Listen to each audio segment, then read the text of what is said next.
At the Caldwell family BBQ, my sister-in-law humiliated me with one sentence. My husband laughed. That night, I packed my life into boxes and left without a word.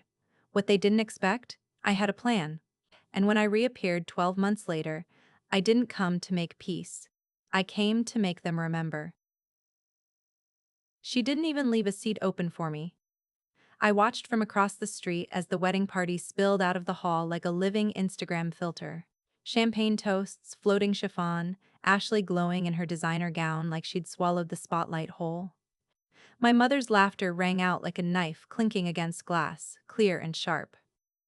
When the family gathered at the brunch the next morning, it wasn't my absence they mourned. It was the inconvenience of my shadow. Some people can't handle joy, my mother said between sips of mimosa, a small smile playing at the corners of her lips. Not a single person challenged her. I was always the fracture they learned to decorate around. My name is Danielle. I'm 31. And I didn't go to my sister's wedding. I wasn't sick. I wasn't out of the country. I simply didn't go. I knew it would be twisted into something poetic for Ashley. Another chapter in her perfect fairy tale where I'm the cautionary tale written in invisible ink. But if you think this story ends with me crying over a slice of stale cake or sending a late apology text, think again. Because I showed up at the brunch. Not in time for the first toast. Not in time for the curated family photo. But just in time to see Ashley's face fold in on itself like a paper crown tossed into the fireplace. No one said my name when I walked in. Forks paused mid-air. My aunt's smile curdled. My cousin's eyes darted to Ashley like waiting for instructions. My mother stood, always the conductor of this little symphony of silence. "Danielle," she said, voice syrupy. "You found time for us after all." I smiled. Surprise. Ashley was seated at the center of the table, her new husband gripping her hand like a show pony's reins. Her makeup was still flawless, lips tinted the same shade she wore when we were 10, and she stole my lipstick for her school photo. Some things never change. She looked me up and down. "It's good to see you finally show up for something," she said, lifting her champagne flute like she was delivering a wedding speech. I didn't flinch. Some of us needed to survive, not perform. The room went still. Even the AC seemed to stop humming. I made my way to the sideboard, poured myself black coffee from the silver urn, and took the only empty seat left at the far end of the table, away from the family, across from the window. No one looked at me. But they didn't have to. I could feel them rearranging the narrative in real time. Let them. I sipped my coffee slowly, gaze fixed on the pink peonies in the centerpiece. Ashley always loved peonies. She said they were elegant, fragile, dramatic. I always thought they looked like they were pretending not to scream. I didn't say a word for 20 minutes. But when Ashley reached for the gift pile and picked up a small, wrapped box with my handwriting on the tag, signed weeks ago, before I'd decided to disappear, I watched her fingers tremble just enough to betray her. She knew. She knew I still loved her, even when I couldn't stand her, even when I stopped showing up. But she didn't know I came back with a mirror. And by the time they saw their reflection in me, it was already too late. Growing up in a house where the walls remembered every slammed door and whispered accusation, I learned early on that silence was louder than shouting. My mother was the queen of it. She wielded silence like a scalpel, precise, calculated, bloodless. And I was always the one left bleeding. When I was 5, a vase shattered in the living room. My mother found me nearby with a coloring book and an open juice box. "You really should be more careful," she said, brushing the shards into a dustpan while Ashley stood behind her, lips pressed into a perfect little line. She didn't even try to blame me. She didn't have to. My mother did it for her. That was the beginning. Ashley was the golden child. Not just because she shone, but because the rest of us were made of lesser metals. She got the praise, the new clothes, the final say. I got reminded that I was messy, difficult, sensitive. "She just needs more attention," my father would say sometimes, in the rare moments he was sober enough to notice I existed. "She's not like Ashley." Ashley would nod solemnly like a little priestess absolving me of sins I hadn't committed. By the time we were in high school, Ashley had become an artist. Her medium, me. She painted herself as the overachiever who took care of the difficult sister. The martyr. The selfless sibling who gave up sleepovers and study time to deal with Danielle's moods. She once told her friends I'd tried to run away, when in reality I'd gone for a walk after our mother told me I was too fat to wear the dress I loved. The next day, the school counselor pulled me aside, gently asking about feelings of displacement. Ashley got an award for her maturity under pressure. It was exhausting, playing the villain in a story I didn't even agree to star in. When our father got sick pancreatic cancer, fast and cruel, I was 24. Ashley had already graduated, already moved into a condo our parents helped her buy. I came home to help. I did the night shifts. I changed sheets. I sat beside him when he forgot what year it was. Ashley showed up for the hospice nurse introductions and the family photos. I was invisible until someone needed someone to blame. "You're too emotional," my mother said when I snapped at Ashley for arriving late to a doctor's meeting. "This isn't about you, Danielle." That line. God, that line followed me through every major moment of my life.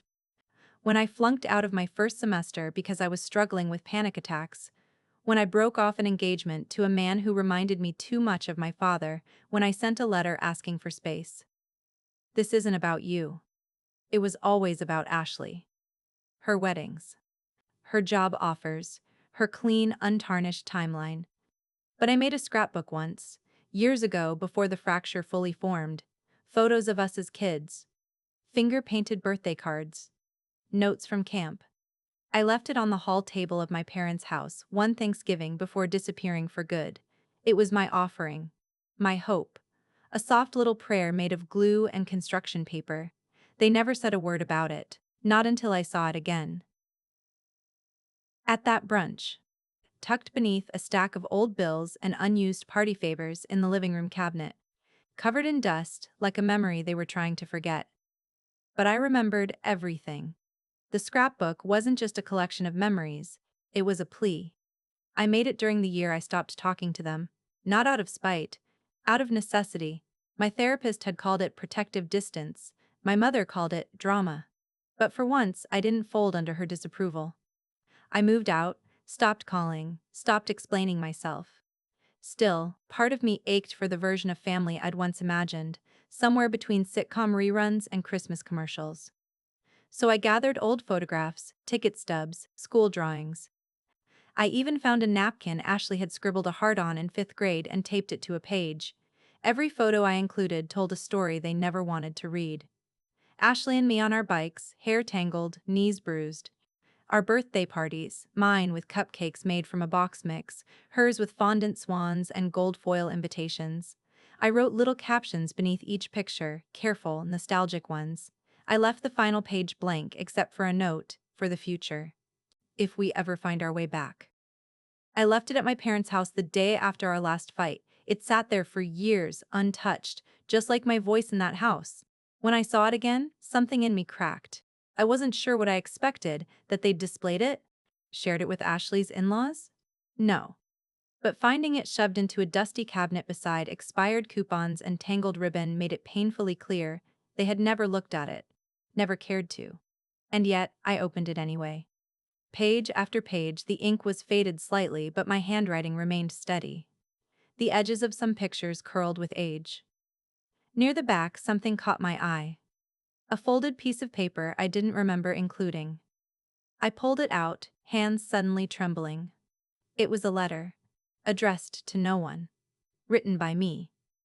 I must have penned it during one of those late nights after a therapy session, a mixture of grief and resolve clinging to my ribs like smoke. The handwriting was rushed, the words raw. I never meant for anyone to read it. But I never threw it away either. It started, "If you're reading this, it means I tried." I stared at the page, the room spinning slightly. They had ignored the whole book but kept the one thing that bled. I didn't know then what I would do with that letter. Not yet.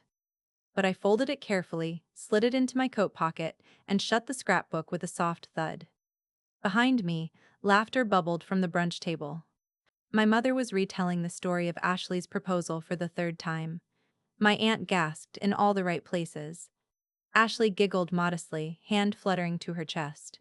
And I sat there with an old wound in my pocket and a new fire in my throat, knowing I'd finally remembered something they'd spent years trying to make me forget. I belonged to this family. But I didn't owe it my silence. Not anymore. I didn't tell anyone I was coming. The brunch was supposed to be intimate, a curated gathering of family and close friends to bask in the glow of Ashley's wedding. The dress code was pastel, the music was soft jazz, the vibe was Instagrammable sophistication. I arrived in black. Heads turned the second I walked in. Not in surprise, in calculation. My mother was arranging mini quiches on a mirrored tray when she saw me. Her hand froze mid-reach, a small cherry tomato rolling off the platter and bouncing onto the floor like it knew what was coming. She recovered quickly, flashing a smile sharp enough to slice glass. "Danielle," she said, voice like champagne just starting to go flat. "How unexpected." Ashley, seated at the head of the table like the queen of a soap opera kingdom, turned slowly. Her mouth twitched into something between a smirk and a sneer. "Look who made it," she said. The silence was surgical. I walked in like I belonged there because I did, whether they liked it or not. I nodded to my aunt, ignored the cousins, and took the only seat left across from my mother, beside an empty chair that no one seemed eager to fill. No one asked why I hadn't come to the wedding. No one needed to. They'd already filled in the blanks with their favorite fiction, Danielle being Danielle. Difficult, moody, selfish.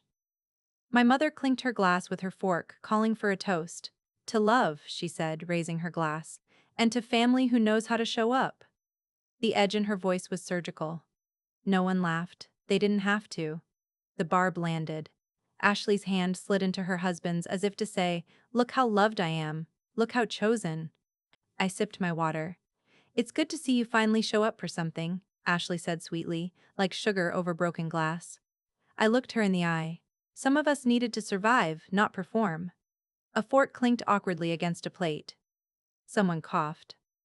The man next to Ashley, her husband, glanced between us with the wide-eyed panic of someone realizing he married into a story he didn't read the whole way through.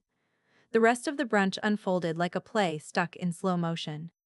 People pretended to eat. My mother asked Ashley about honeymoon plans. My uncle asked about the signature cocktails from the reception. I watched my own reflection in the sideboard mirror, back straight, face calm, hands resting quietly in my lap. It was the calm before something. I didn't know what yet, but I could feel it building just beneath the surface. And when my mother reached for a napkin and her hand brushed against mine, she flinched like I'd burned her. Good. Let her feel the heat. It was only just beginning. It happened over dessert. Fitting, really. That's always when Ashley liked to make things look sweet before sinking in the knife. The tiramisu had just been served. People were murmuring about how light and creamy it was, how Ashley had such exquisite taste. I hadn't touched mine. My stomach was too tight, my pulse too loud. Ashley tapped her spoon against her glass. "If I could have everyone's attention," she sang, like the host of a game show where the prize was her approval. "I just want to thank you all again for making our wedding weekend so magical. It meant the world to have our people here." She paused, her gaze sliding to me like oil on a kitchen tile. "Even Danielle," she added, voice honeyed and cruel. "It's good to see you again. I mean, really. You finally showed up for something." There it was. The shot fired in full daylight. Not a dig. Not a tease. A declaration. Laughter rippled, soft and unsure. My mother looked pleased, the corners of her mouth pulled tight in what she probably thought passed for subtle. My uncle shifted uncomfortably. My cousin took a bite of tiramisu, avoiding eye contact. I picked up my water glass, set it down again. Slowly. Then I said, "Some of us needed to survive. Not perform." It wasn't loud. But it didn't have to be. The words cracked through the brunch like thunder in a quiet church. Ashley blinked. Her husband stilled beside her. The smile on my mother's face faltered, just slightly. The air changed. Someone cleared their throat. Another scraped their fork against a plate, trying to give the moment an escape route. It didn't work. Ashley recovered with practiced grace. Well, she said, smoothing her napkin, we all have our ways of coping, I suppose. Some people build coping mechanisms, I said, my voice steady. Others build illusions. A beat. Then another. I stood, my chair brushing back against the hardwood with a whisper. I didn't raise my voice. I didn't cry. But I saw it, flickering in Ashley's eyes. My mother started to say something, probably a command cloaked in concern, but I was already moving. Past the table, past the stairs, past the room full of people who had let this dynamic grow like mold under wallpaper. I made my way to the living room, to the cabinet I remembered from childhood. I opened it, and there it was. The scrapbook. Right where they'd hidden it. Not discarded. Not honored. Just forgotten. Tucked behind a stack of party supplies and half-used candles. I pulled it out, dust settling on my palms.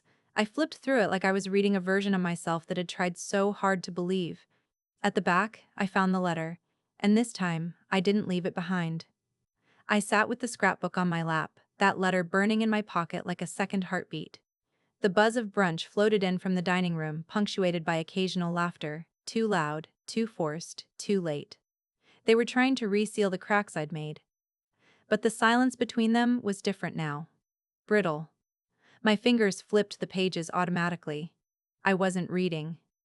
I was remembering. Ashley at my school play in 7th grade. I'd landed a small role. Not the lead, just enough to matter. I was so proud. Nervous, but glowing. My mom hadn't come, said she had book club, though I later found the receipts from a spa day. Ashley showed up with her friend Lauren, laughing in the second row and miming exaggerated yawns during my lines. I saw them. I flubbed a scene. Afterward, she hugged me and told everyone I had so much bravery for trying. That's how she did it, soft knives. Then there was the night I broke up with Jordan, my first real love. He cheated.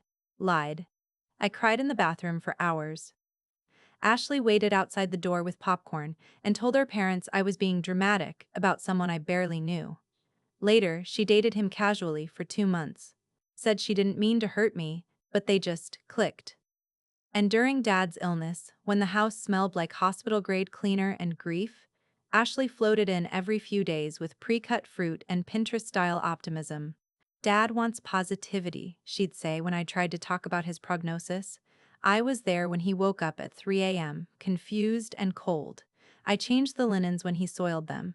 I whispered to him when he forgot my name and only remembered the word, girl. Ashley came during daylight. She left before the messy parts. That was her magic. She built her perfection from the rubble I was left to clean. The letter trembled slightly in my hand when I finally pulled it free. My words, written long ago, felt like a confession meant for a future that never arrived. I wasn't angry when I wrote it. I was tired. Tired of being cast as the weight around their ankles, the reason things were complicated. It was a goodbye, masquerading as a maybe. A roadmap to reconciliation if someone had cared enough to follow it. And now, sitting there, scrapbook closed, heart thudding steady, I knew exactly what I had to do. I stood up, walked back toward the dining room, and paused in the hallway. The chatter quieted. I saw my mother glance up and freeze. Ashley's fingers tightened around her mimosa. Her husband turned, unsure. I didn't speak. I walked slowly to the coffee table, set the scrapbook down like a sacrifice, and placed the letter on top, still folded. I looked at my mother. Just her. And said quietly, "Open it. When I'm gone." Then I turned and walked out the front door. The door clicked shut behind me, and for the first time in years, I felt something that almost resembled breath. Outside, the sun was blinding. I didn't have my sunglasses. My coat felt too warm, my hands were trembling. But I walked. Down the driveway, past the row of parked cars. I didn't look back, not even once. They wouldn't chase me, that wasn't their way. They'd wait, regroup, rewrite the story again. She came to stir things up. She's always been dramatic. She just wants attention. Let them. I walked 2 blocks before the knot in my chest finally loosened enough for me to exhale. I turned the corner, leaned against the side of an old elm tree, and waited. Not for a text, not for a voice, but for the quiet. It came slowly, like a song I hadn't heard in years.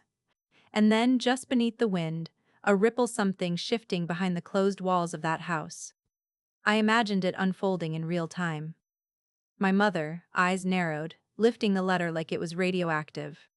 Ashley pretending not to care, glancing only once. A cousin trying to refill her glass too loudly. My aunt tilting her head, curious. And then the words. My words. If you're reading this, it means I tried. She'd read it aloud. Of course she would, the performance of it too tempting.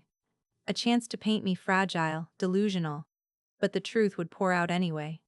About the distance. The damage. The reason I stepped away, not to hurt them but to survive them. I hadn't written to blame, I'd written to be heard. And for the first time, they'd hear it all. My mother's voice would catch, not from emotion, she doesn't do that, but from realization that her daughter wasn't broken, just bruised. That the girl she thought she'd silenced had found a louder kind of language. Ashley would laugh at first. She's always had a flair for drama. But then she'd see her husband's face shift. Just slightly.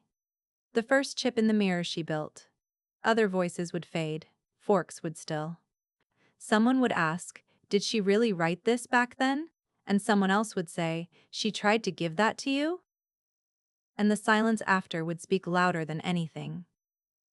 Back on the sidewalk, I pulled my phone from my coat pocket. No notifications. No missed calls. Good. I wasn't waiting for anyone to save me. I wasn't walking toward something better. I was walking away from what tried to keep me small. And that scrapbook? That dusty little book I made with construction paper and hope? Let it sit on their table like a mirror. Let them finally see the version of me they never bothered to know. The one who left the room. This time, on her own terms. I didn't make it far before the ache hit. Not the kind that wraps around your chest and squeezes, but the kind that sits heavy behind your eyes. The kind that comes from realizing you've been screaming into a room where no one ever intended to listen. I ducked into a quiet coffee shop on the corner, one of those charming little places with mismatched mugs and crooked shelves of books no one ever returns. I ordered something I didn't want just to buy the right to sit still. The barista gave me a smile, the kind that wasn't practiced. I nodded back and chose the seat farthest from the window. I needed to breathe without their reflections following me. In the warmth of that space, I replayed it all. Not the confrontation, not the brunch. But my mother's face in the kitchen, right before I left.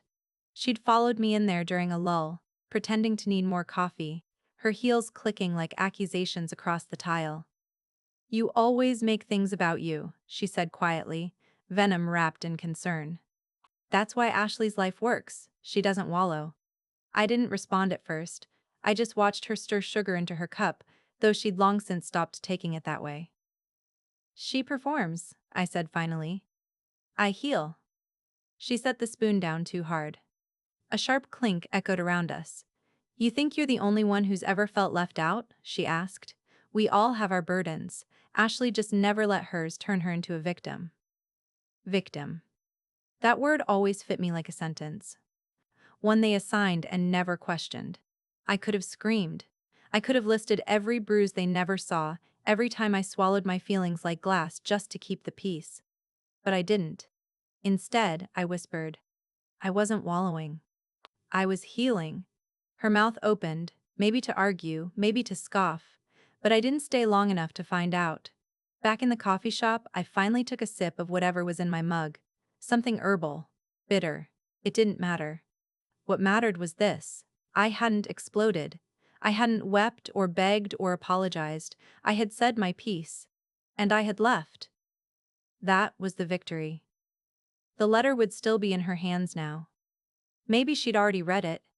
Maybe she'd tucked it away, unread, a future confrontation she thought she could control. But it didn't matter. It wasn't for her anymore. It was for me. Proof that I had once tried to bridge the impossible distance between love and survival. And now? Now I was done reaching. Let them sit with it.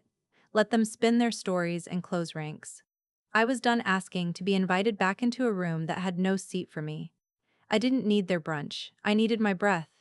I didn't cry until I got home. Not during the walk, not on the train ride, not while I sat beside a woman cradling a bouquet of calla lilies that probably cost more than my monthly grocery bill. Not even as I unlocked the door to my apartment, keys trembling in my grip. But the second I closed the door behind me, I collapsed. It wasn't theatrical. No sobs. Just silent tears slipping down my face like a leak I'd finally stopped plugging. I leaned against the wall, then slowly slid to the floor, my coat still on.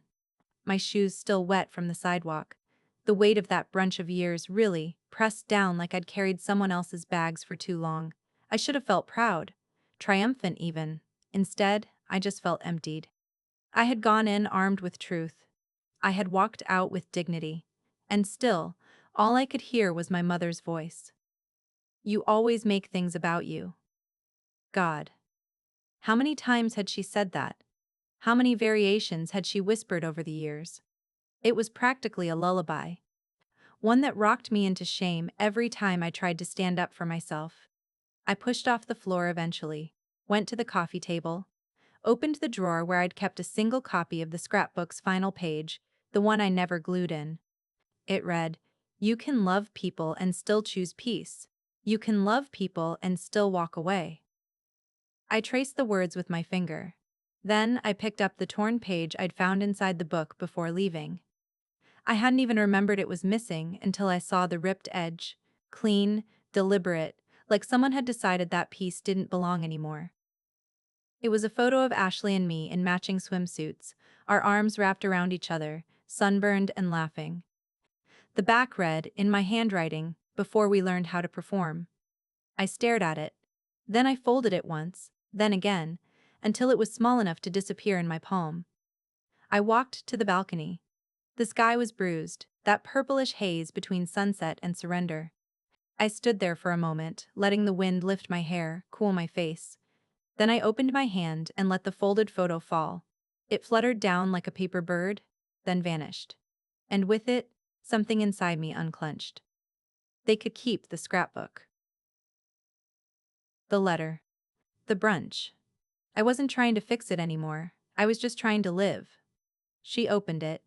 I don't know how long it took. Maybe an hour after I left. Maybe right away, unable to resist the mystery of something not curated by her. But I know she read it. Because silence has a sound. And that house was suddenly full of it. I imagine the way she peeled the fold open like it might bite, the narrowing of her eyes as she scanned the first line, expecting melodrama. Then the way her breath caught, not from emotion but from recognition. It was my handwriting. It was old. It was uncomfortably honest. I hadn't written it to impress. I hadn't written it to win. I wrote it because I needed someone to understand what it felt like to grow up in a house that taught you to mistrust your own feelings. If you're reading this, the letter began, it means I wasn't ready to say it out loud. Then I said everything. How being compared to Ashley wasn't just annoying, it was erasure. How every accomplishment I had was measured against her shadow. How I learned to shrink, to contort, to filter myself into the version of daughter that wouldn't provoke. How I left, not to punish, but to preserve. The letter talked about the time I came home for Christmas and found Ashley's face on every family ornament, but none of mine. The time I was promoted at work and the family group chat went silent. The time I called crying after a breakup and my mother said, "Some people just aren't cut out for relationships." It talked about how love, in our house, came with conditions: be smaller, be quieter, be less of a mirror. By the time she reached the end, her hands were probably trembling, or maybe clenched, because the final paragraph didn't ask for forgiveness, it asked for accountability. "I don't hate you," I wrote, "but I need space from the version of me you invented. Then, I hope you learn how to love people you can't control." The room would have been quiet. Ashley pretending not to listen, her husband staring at the floor, my aunt blinking too fast. Someone, the cousin with the camera maybe, would have whispered, "Did she really write that?" And my mother, pride cracked and shaking in her grip, would have folded the letter like it insulted her, but she wouldn't tear it. Not this time. Because you don't destroy proof. You hide it. You deny it. You spin it. But deep down, you know it's true. And now, so did everyone else. The room held its breath. No one spoke after the letter was read. Not right away. There's a particular kind of silence that follows truth. A silence too sharp to ignore, too thick to walk through. My mother set the letter down like it might catch fire. Her lips were pressed tight, as if sealing off any emotion that dared to rise. Ashley chuckled. Just once. Short, dismissive. She's always been dramatic, she said, picking up her champagne glass like that could erase everything. But no one laughed. Her husband shifted beside her, his brow furrowed, gaze fixed not on Ashley, but on the folded letter still sitting on the coffee table. Slowly, he reached for it. Read the last few lines again, silently. Ashley noticed. It's not true, she added, her voice suddenly sharper.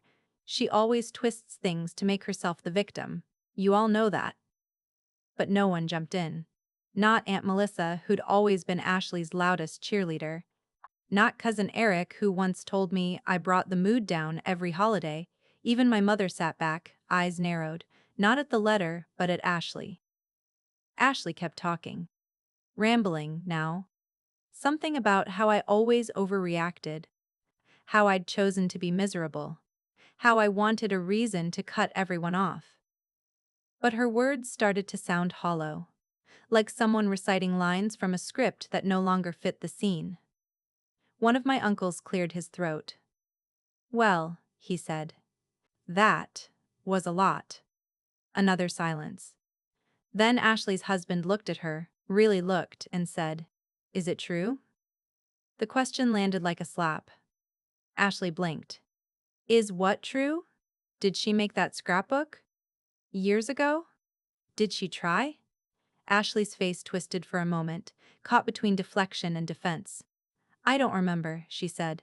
She's always had this way of rewriting history. But her voice cracked on the last word. Her husband didn't press. He didn't have to. The look he gave her said everything. And just like that, the ground shifted. The brunch continued, technically. The food was eaten. The drinks were poured. But the mood had changed. Conversations were quieter. Eyes darted.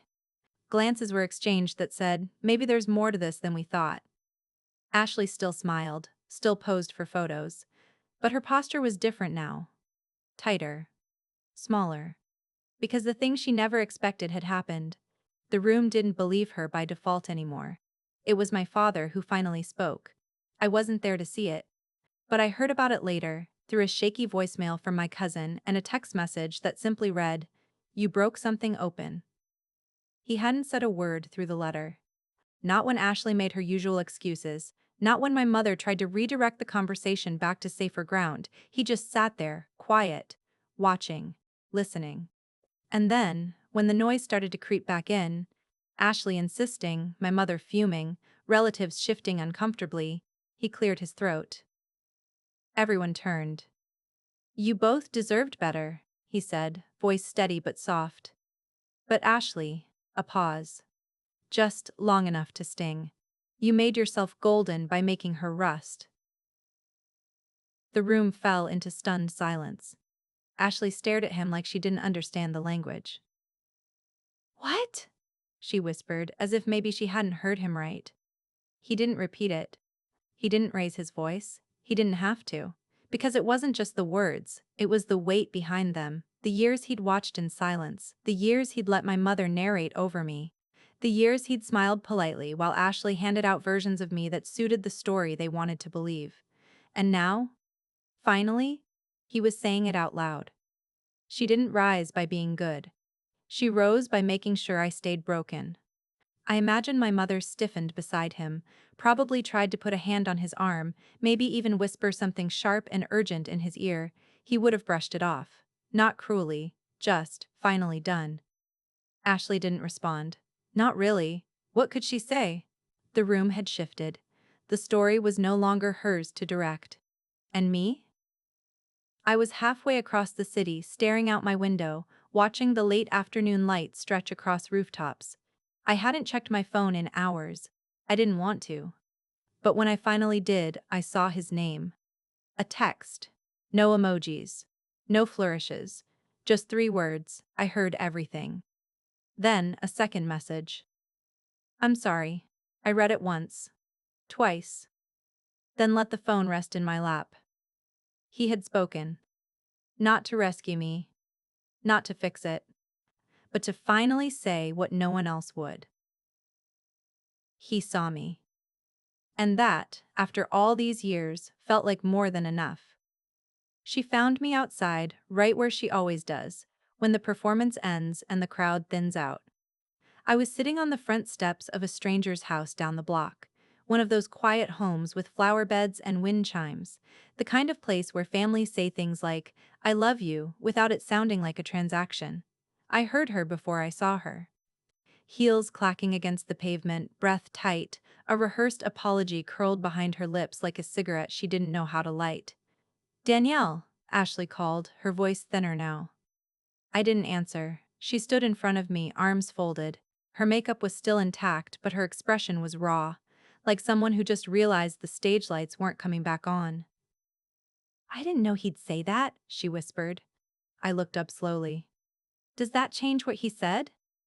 She flinched, just barely. You think I did it all on purpose, don't you? I said carefully. You learned early on that the more I broke, the more they loved you for being whole.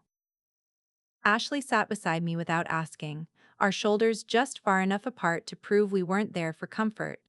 I didn't know any other way, she said. They only noticed me when you fell apart, so I stopped helping you get back up. There it was, the truth, ugly and raw, lying between us like a wound we'd both kept infected. I kept loving you anyway, I said. Even when I hated myself for it. Her breath hitched. Why? Because you're my sister, I said. And for a long time, I thought that meant something. It did, she whispered. It does. I didn't respond. I didn't have to. She leaned forward, elbows on knees, staring at the sidewalk like it held answers we hadn't earned yet. I weaponized your pain, she said. Because mine was quieter. Because I was so afraid of being average that I made you the cautionary tale. I nodded once. I know. She turned to me, eyes glassy. I never thought you'd leave. I had to, I said. I was drowning in a family that only knew how to love pieces of me, and I wanted to be whole. We sat there a while longer, quiet, no forgiveness, no grand gestures. Just the silence of two people who had finally stopped pretending. Ashley looked up at the sky. I don't know how to fix any of this. I stood slowly, brushing off my coat. That's not what I came back for. She blinked. Then why? I met her gaze, steady. To remind you that I still exist. Not for comparison, not for performance, just me. And for the first time, she didn't look threatened by that. She just looked sad. Maybe even sorry. The brunch didn't end. It unraveled. After I left, the smiles shrank. The laughter dulled. People stayed, but their postures changed, like they'd been sitting in a room with a cracked mirror and were only now noticing the shards on the floor. Ashley returned to the table eventually. Quiet. Not sulking, not angry, just stripped of whatever invisible armor she used to wear. Her husband sat beside her but didn't reach for her hand. Not like before. My mother didn't speak for a long time. She cleared the plates like a hostess who'd forgotten the occasion. Smiled when someone made an awkward joke. Laughed once, too loudly, then bit her lip like she'd caught herself betraying something. No one asked where I'd gone. That was the shift. Not the explosion of drama. Not screaming or slamming doors. Just the realization that my absence wasn't noise. It was weight. It was something to account for now. A cousin tried to reignite the mood with a story about their toddler's birthday. Normally, Ashley would have taken the cue, interrupted, redirected, shined brighter than the cake. But this time, she stayed quiet. Someone else brought up a wedding gift mishap, how the registry got duplicated, how they ended up with 3 toasters. My aunt laughed, the sound ringing too close to desperation. Ashley's laugh didn't join hers. It was as if she didn't know who she was supposed to be now. Her image, the one she'd polished, protected, and posed for, had begun to crack. And worse, people were starting to notice. Not openly, not rudely, but in the subtle ways that matter. The sideways glances, the too long pauses, the way her husband watched her now, not with adoration but curiosity. Like he'd married someone beautiful and was only just realizing he didn't know what was under the makeup. Even the server, a family friend they'd hired, asked quietly if everything was all right. "We're fine," my mother answered too quickly. She looked around the room like she could restore order with sheer will. But you can't unsee truth once it's been spoken aloud. You can't unhear a voice that finally chose itself. And the silence I left behind? It didn't sound like guilt. It sounded like consequence. I didn't go home right away. Instead, I walked. Past the block I grew up on, past the gas station where Ashley once made me wait outside in the cold because she was embarrassed by what I wore.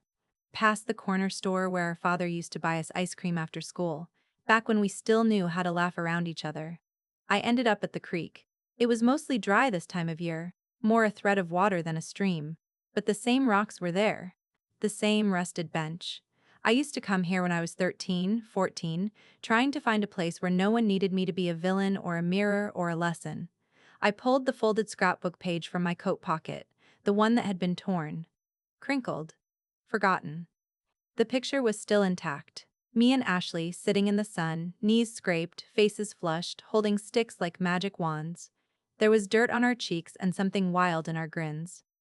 Before performance. Before pain. I stared at it for a long time. Then, slowly, I tore it in half. Not out of anger. Not to destroy the memory. But to release it. I let the pieces fall into the water. Watched them drift, soggy and soft, until they disappeared beneath the surface. It wasn't revenge. It wasn't triumph. It was peace. A quiet kind of letting go. No speeches, no applause. Just the wind, the water, and the sound of something small finally being set free. I sat there a little longer, breathing in the silence I didn't have to earn, didn't have to justify. And for the first time in years, I wasn't waiting for anyone to come after me. Because I wasn't lost, I was just gone. On purpose. The brunch went on without me. Plates were cleared. Dessert trays dismantled. The champagne bottles, once celebratory, now half-drained relics of a gathering that no longer knew what it was celebrating. My name was barely spoken after I left. Not because I was forgotten. Because I was undeniable. The dynamic had shifted in a way none of them could reverse. I was no longer the ghost in the corner, the subject of whispered jokes, the family burden wrapped in silence. I had stepped into the room, held up a mirror, and walked away before they could shatter it. Ashley returned to her guests with less sparkle. Her laugh came slower, quieter. Her words were careful now. Waited. Her husband stayed close but not connected, watching her the way someone watches a stranger they thought they knew. My mother tried to redirect. She passed around coffee and offered extra servings of tiramisu. She smiled too much. Asked about work, about kids, about holiday plans. No one mentioned the letter again. But they didn't forget it. It lingered in the air, thick and invisible, like smoke from a fire no one wanted to acknowledge. Aunt Melissa pulled my cousin aside later and whispered, "She didn't deserve that, Danielle." My cousin didn't argue. Even the family friend taking photos stopped short before asking Ashley for one more group shot. "You want your sister in it?" she asked, too casually. Ashley froze, then shook her head. She had to leave. She didn't say I wasn't invited, didn't say I walked out. Just, she had to leave. Because suddenly, my absence wasn't the shameful thing. It was the proof. That maybe, just maybe, I had been right to go. To speak. To step out of a story that only ever gave me the role of antagonist.